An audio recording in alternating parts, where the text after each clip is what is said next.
જય આદિવાસી, જય જોહાર। આજના આ તરોલ ગામની પાવન ભૂમિ પર ગુજરાત જોડો જનસભામાં ઉપસ્થિત 21 લોકસભાના આમ આદમી પાર્ટીના અધ્યક્ષ શ્રી મુકેશભાઈ બારિયા સાહેબ, હંમેશા મને ગાઈડ કરતા અને જ્યારે પણ જરૂર પડતી ત્યારે મને યોગ્ય સલાહ આપતા એવા વકીલ સાહેબ શ્રી રંજનભાઈ તડવી સાહેબ, રાજુભાઈ, જમીનભાઈ પટેલ, રિજવાનભાઈ સોની, આજુબાજુ ગામમાંથી પધારેલા મારી માતા બહેનો, યુવાનો, વડીલો, કેવડી ગામમાંથી આવેલા દહરભાઈ પટેલ, જેમણે કોંગ્રેસ સાથે ખૂબ 15 વર્ષ સુધી સરપંચ પદે રહેલા એવા કેવડીના વડીલ આગેવાન એવા બારખિયા દાદા, દિનેશભાઈ જે વાત કરી કે કોંગ્રેસમાં અમે વર્ષો સુધી લડ્યા પણ અમારો કઈ વારો નતો આવતો, પણ આમ આદમી પાર્ટીનો જ્યારે વિકલ્પ મળ્યો ત્યારે અમારા સમાજના લોકોએ અમને એવું કીધું કે કોંગ્રેસ છોડો, હવે આમ આદમી પાર્ટીનો રસ્તો પકડો અને આગળનો તમે વિચારો, એવું કહીને લગભગ 2 વખત તાલુકા પંચાયત લડેલા અને માત્ર 42 વોટથી તાલુકા પંચાયત હારેલા અને 2 વખત ગ્રામ પંચાયત લડેલા એવા દિનેશભાઈ ભેલ અને આજુબાજુથી આવેલા યુવાનો, વડીલો, આગેવાનો, મારી માતા બહેનો અને રસિકભાઈના પ્રણામ, જોહાર, જય આદિવાસી। મિત્રો, તમે બધા વિચારતા હશો કે આમ આદમી પાર્ટીની ગુજરાત જોડો જનસભા તરોલ ગામે થઈ રહેલી છે અને આટલી પબ્લિક કેમ? તો હું તમને કહી દઉં, આ ગુજરાતની અંદર 30 વર્ષથી ભારતીય જનતા પાર્ટીની સરકાર છે, કેન્દ્રની અંદર 10-12 વર્ષથી સરકાર છે, તો તમે આપણે બધા જોઈએ છે ગમે ત્યાં મીટિંગ થતી હશે ત્યારે આ તમે જે સ્વયંભૂ તમારી રીતે નીકળેલા છે એવી રીતના એ લોકોને લઈ જવા નથી પડતા। સરપંચોને પ્રેશર કરે, તાલુકા પંચાયતના સભ્યને, જિલ્લા પંચાયતના સભ્યને અને તલાટીને કહે તમે જો આટલા માણસો લાવશો તો જ તમને અહીંયા તમને ટકવા દેશો, સરપંચને કે જો તમે આટલી પબ્લિક લાવશો તો જ તમને ટિકિટ મળે, જિલ્લા પંચાયતના સભ્યને કે આટલી પબ્લિક તમે લાવશો તો જ તમને રિપીટ કરવામાં આવશે, આટલી ટિકિટો મળશે, બાકી તમારી ટિકિટ કંઈક મળવાની નથી, એવું કરીને ડરાવીને ધમકાવીને એ પોતાની મિટિંગોમાં લઈ જાય છે ને આપણે બધા જોઈ છે। પણ તમે આવી રીતના તમે સ્વયંભૂ નીકળેલા છો આ તરોલની પાવન ભૂમિ પર, મિત્રો તમે ભલે આટલા છે, આટલા ઓછા નથી, આવનારા સમયમાં જ્યારે પણ આમ આદમી પાર્ટીની ક્રાંતિ થશે આ તરોલ ગામમાંથી થવાની છે, એટલું તમે લખીને રાખજો। તમે પોતાની રીતે નીકળેલા છો, તમને વાગી વીતી ચૂકેલી છે, એ તમારી તમે વેદના લઈને આવેલા છો, આવનારા સમયમાં ખૂબ મોટી ક્રાંતિ આ વિસ્તારમાંથી થવાની છે અને તમે જે સ્વયંભૂ નીકળેલો છો એમને પણ હું તમારો ધન્યવાદ માનું છું। મિત્રો, દિનેશભાઈએ વાત કરી આ સરકાર આપણને શું કરવા બેઠી છે, આટલા વર્ષોથી સરકાર ચલાવી રહેલા છે એ લોકો। આજે ખેડૂતની સમસ્યા તમે જોઈ શકો છો, આજે આપણે સામાન્ય કપાસમાં છાંટવાની દવા આપણે લેવા જઈએ છીએ ત્યારે એક ફાલની દવા આપણે લેવા જઈએ તો 700 ને 800 રૂપિયા 10 પંપની આપણને આપવામાં આવે છે। એના સામે આપણા ખેડૂતો રાત દિવસ મહેનત કરે, રાતે પગમાં દેખાય નહીં, બધા જાનવરો નીકળે, છતાં પણ આ ખેડૂત પોતાની ચિંતા છે એમ કરીને રાત દિવસ મહેનત કરીને જ્યારે પાક તૈયાર થાય મિત્રો ત્યારે વેચવા જાય તો માત્ર 1200-1250 રૂપિયા આપણને મળે છે। ત્યારે આના માટેની આપણી લડાઈ છે। વર્ષો સુધી ભારતીય જનતા પાર્ટી કોંગ્રેસ સામસામે લડતી હતી, લોકોને વિકલ્પ નતો મળતો એટલે કોંગ્રેસને વોટ આપી દે। કોંગ્રેસ ક્યારે પણ જીતી નથી આ વિસ્તારમાં, તમે લખવું તો લખી રાખી જોયું હશે તમે બધા, પણ આપણને ઈમાનદાર આમ આદમી પાર્ટી શિક્ષિત, તમે જોઈ શકો છો આમ આદમી પાર્ટીની અંદર તમામ લોકો શિક્ષિત ભણેલા છે।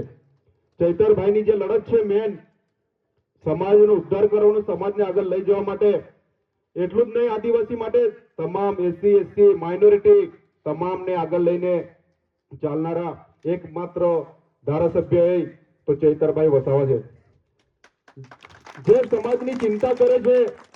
સમાજની ચિંતા કરતા મિત્રો 2 વાર 3 વાર 4 વાર જેલ કરાવી, આપણી ચિંતા છે, સમાજની ચિંતા છે એટલે જ જેલ કરી રહેલા છે, બાકી જો એમને જો બધું કરવું હોય તો ભાજપની અંદર જોડાઈ જતા, પણ ભાજપમાં ક્યારે પણ નથી, આપણા માટે છે। એટલે આપણે બધાએ જાણવું પડશે, આપણે બધા જાગવું પડશે આજે આપણા વિસ્તારની વાત કરું, કુકરદા જિલ્લા પંચાયતની અંદર વાડિયા ગામે હાઇડ્રો પ્રોજેક્ટ લઈને એ લોકો આવ્યા, ત્યારે આપણે જે લોકોને વોટ આપ્યા હતા એમની પાસે એક જ આશાની અપેક્ષા હતી કે જ્યારે સમાજ દુઃખની પીડામાં જઈ રહેલો છે ત્યારે ચૂંટાયેલા પ્રતિનિધિઓ સામે આવવું જોઈએ. ત્યારે સાથીઓ 4000 કરોડનો પ્રોજેક્ટ લઈને વાડિયા ગામે આ સરકાર લઈને આવી, ત્યારે એક પણ નેતા એવા બોલ્યા નતા. ત્યારે જ્યારે સમાજની અંદર તકલીફ થશે તો આપણને બોલવાવાળો વ્યક્તિ જોઈએ કે નહીં બોલવાવાળો જોઈએ? બોલવાવાળો જોઈએ ને. તો તમારે બધાએ નક્કી કરી લેવાનું છે, જો આવનારા સમયમાં આ લોકોને જો આપણે વોટ આપ્યા કરશું તો આપણે બધા આ વિસ્તારમાંથી પૂરું થઈ જવાનું છે. આપણી મેન લડાઈ છે જળ જંગલ જમીનની.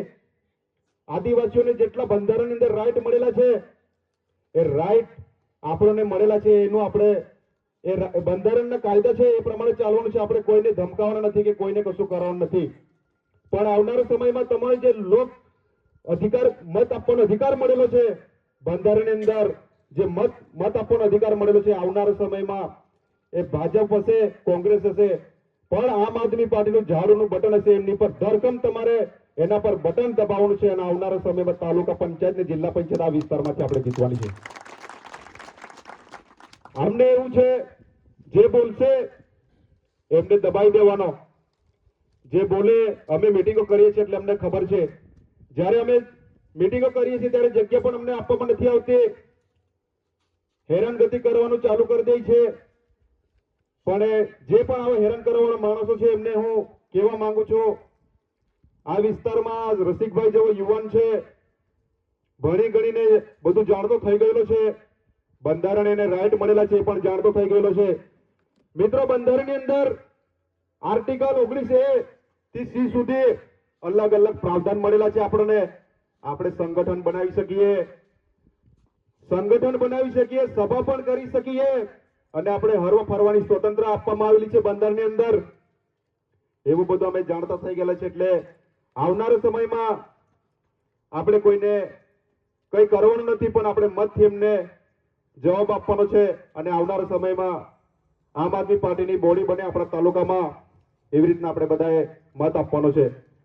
આવનારા સમયમાં ઉમેદવાર કોઈ પણ હશે, તમારામાંથી ઉમેદવાર હશે, એ પોતે ચૂંટણી અમે લડી રહેલા છે, એવી રીતના તમારે મહેનત કરવાનું છે અને આવનારા સમયમાં ચૈતરભાઈ જોડે આપણે બધા રહેવાનું છે. મિત્રો, તમે ચૈતરભાઈ તમે જોવો છો સમાજની ચિંતા કરીને કેટલી તકલીફ વેઠો છે, એ જેલો કરી રહેલા છે, ત્યારે જેલોનો જવાબ આપણે વોટથી આપવાનો છે. ત્યારે આજે તરોડની આ પાવન ભૂમિ પર તમે આજુબાજુના ગામમાંથી તમારું કામ પડતું મૂકીને કિંમતી સમયમાં આપવા માટે તમે આ ગુજરાત જોડો જનસભા આમ આદમી પાર્ટીની મિટિંગમાં તમે પધારેલા છો, ત્યારે તમારો ખૂબ ખૂબ આભાર માનું છું.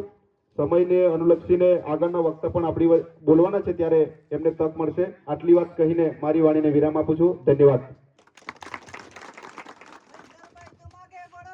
हम तुम्हारे साथ हैं, हम तुम्हारे साथ हैं, हम तुम्हारे साथ हैं, हम तुम्हारे साथ हैं. ખૂબ ખૂબ ધન્યવાદ. આપણા કુકરદા જિલ્લા પ્રભારી એવા રસિકભાઈને આપણે સાંભળ્યા.